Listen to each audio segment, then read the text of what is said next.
بسم اللہ الرحمن الرحیم۔ معزز سامعین و حضرات، السلام علیکم۔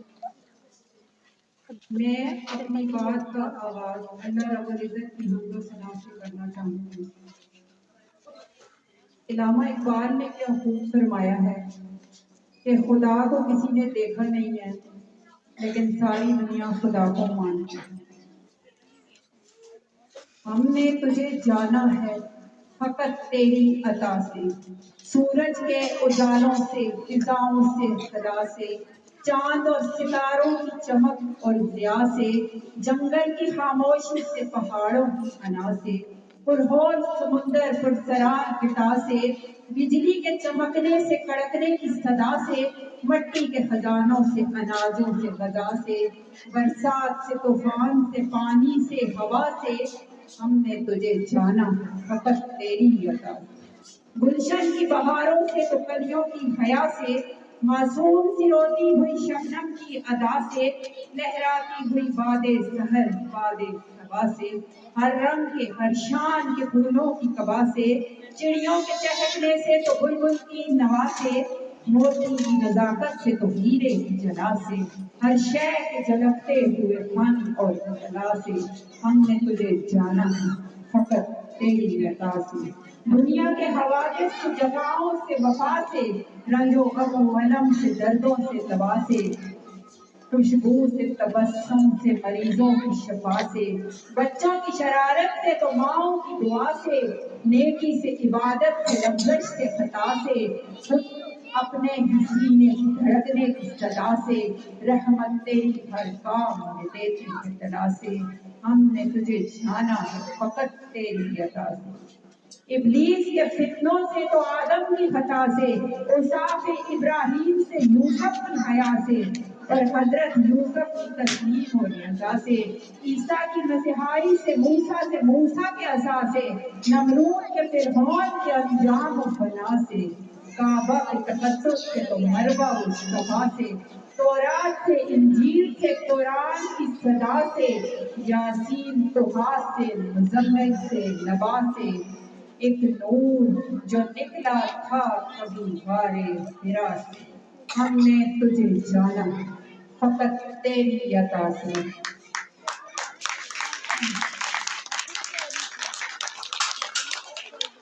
آپ لوگوں کی آمد کے لیے دیہات مشغول ہو۔ آپ کی حوصلہ افزائی سے بچوں کا پرفارمنس میں جوش و جذبہ قابل دید تھا۔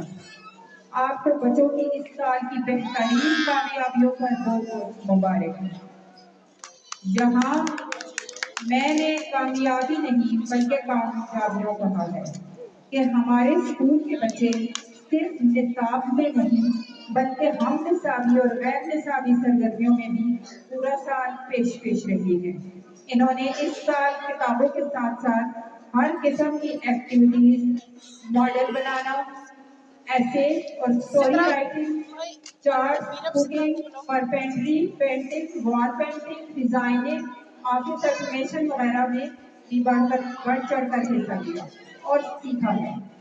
اس طرح کی ایکٹیویٹیز سے نہ صرف بچے کے سوچنے سمجھنے کی صلاحیتوں میں اضافہ ہوتا ہے بلکہ بہتر انداز میں اپنی زندگی میں آنے والی مشکلات اور آزمائشوں کے حل کرنے میں مدد ملتی ہے۔ سامعین کرام، شاید آپ کے علم میں ہو، چکور ایک خوبصورت پرندہ ہے جو چاند سے بہت محبت کرتا ہے۔ کہتے ہیں کہ اس کے دل میں بڑی چاہ ہے کہ اڑ کر چاند کو دبوچ لے۔ ایک گدھ نے چکور سے کہا، اے چکور، تمہاری یہ کیا زندگی ہے، ہمیشہ زمین پر رہتے ہو؟ چکور نے جواب دیا، ہاں، زمین پر رہتا ہوں پر دیکھتا ہمیشہ آسمان کی بلندیوں کی طرف ہوں، چاند کو حاصل کرنا چاہتا ہوں، تمہاری طرح نہیں ہوں کہ رہتے تو آسمان کی بلندیوں پر ہو مگر تمہاری نظر ہمیشہ زمین پر پڑے گلزار پر ہوتی ہے۔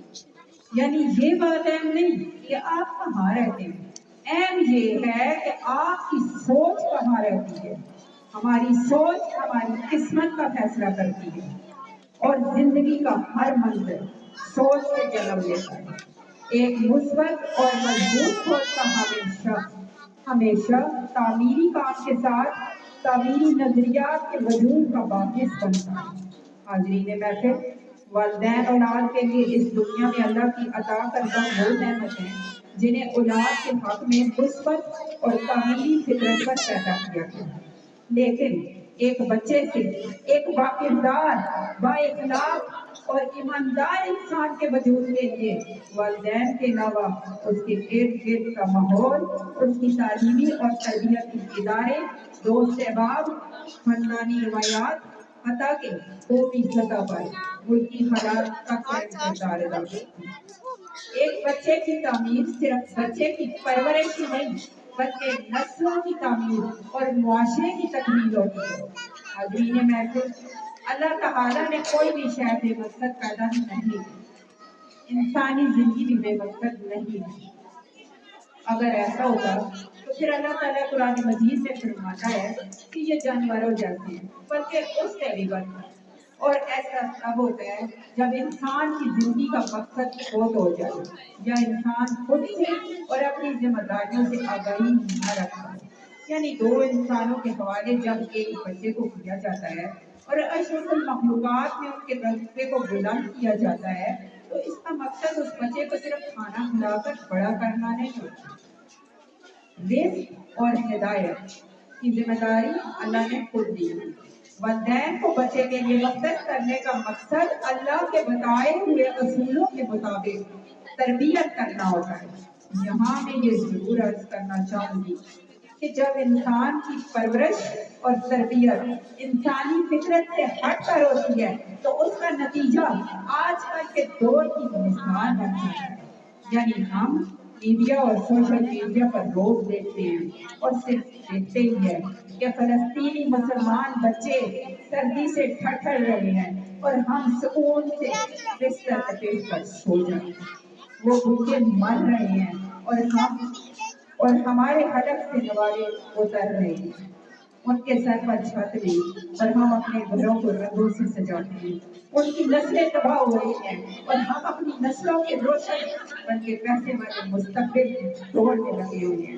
حالانکہ یہاں ہم اور آپ کا سوال ہی نہیں، وہ بھی مسلمان، ہم بھی مسلمان، صرف ان کے سر پر پڑی ہوئی ہے اور ہمیں ابھی لالی پاپ ملا ہوا۔ جو میرے ذوق کا شیرازہ منتشر کر دے، جو میرے ذوق کا شیرازہ منتشر کر دے، تیرے ستم کو وہ ادا نہیں آتی۔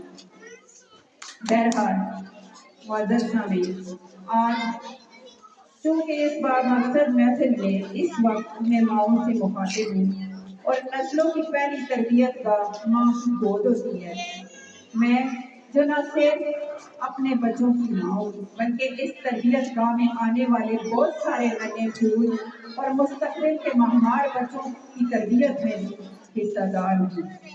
اس لیے آپ سے اس فکر پر بات کرنا ضروری سمجھتی ہوں کہ انسان کوئی مشین یا روبوٹ نہیں ہے، نہ ہی انسان کوئی حیوان ہے جو دنیا میں آیا، کھایا پیا اور چلا گیا۔ بات ختم۔ انسان کو اللہ تعالیٰ نے عقل، شعور، محبت، نفرت کے جذبات و احساسات، محنت، کوشش، غور و فکر، خیر و شر اور احساس جیسی صلاحیتیں دے کر دنیا میں زندگی گزارنے کے لیے بھیجا ہے۔ اور اگر یہ تمام جذبات اور احساسات انسانی زندگی کا حصہ نہیں رہے تو اس کے سب سے بڑے ذمہ دار والدین ہیں، کیونکہ وہ بچوں کی منزلوں کا تہیہ کرتے ہیں۔ والدین بچے کے لیے راستے چنتے ہیں۔ والدین کا آج کا عمل اور سوچ بچے کے مستقبل کی داستان رقم کرتے ہیں۔ آج اگر بچے کے ہاتھ سے صدقہ دلائیں گے تو کل وہ عید ہی بنے گا۔ آج پوری دنیا میں مسلمانوں کے ساتھ ہونے والے مظالم کو ٹی وی پر ایک سٹوری کی طرح سمجھتے ہیں۔ بہت دل چلے تو چار آنسو بہا کے اپنے اپنے کاموں میں لگ جاتے ہیں، کیونکہ ہمیں یہ فکر ہوتی ہے کہ میرے مستقبل کا کیا ہوگا، میں کیوں اس طرح کے معاملوں میں پڑوں۔ والدین یہ سوچتے ہیں کہ ہمارے بچے کا وقت نہ ضائع ہو جائے، کہ ہمارے بچے کی دنیا نہ خراب ہو جائے۔